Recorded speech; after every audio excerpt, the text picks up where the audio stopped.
The Kenya National Chamber of Commerce and Industry is calling for a review of the tax regime as the government prepares next year's budget to create a more conducive environment for business. The Kenya National Chamber of Commerce and Industry Vice Chairperson Engineer Chris Kandia says numerous levies and high lending rates have resulted in increased cost of production.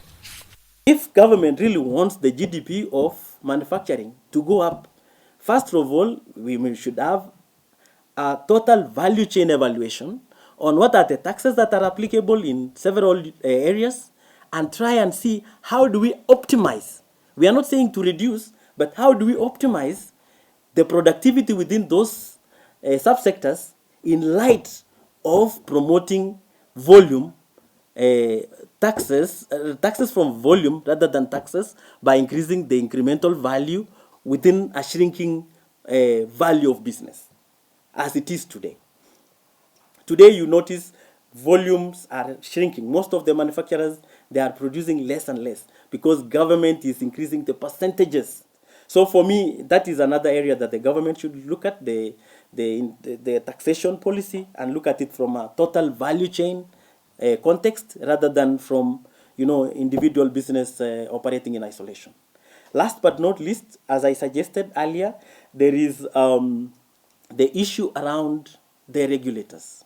Kenya Bureau of Standards, for example, would need to really do more. I know there have been a lot of effort to support especially the SMEs, but I believe the breakthrough of Kenyan economy sits squarely in what Kenya Bureau of Standards does.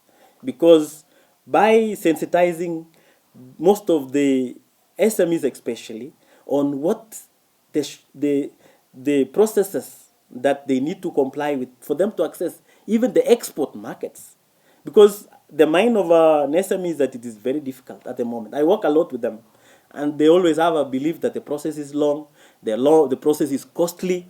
So if the government wants to tap into that subsector, it is the breakthrough will come through the interventions of Kenya Bureau of Standards, by going closer to them, arranging sensitization meetings, and in some cases, if possible, reduce the levies and the duties that they are charged for some of the services that they offer to these SMEs.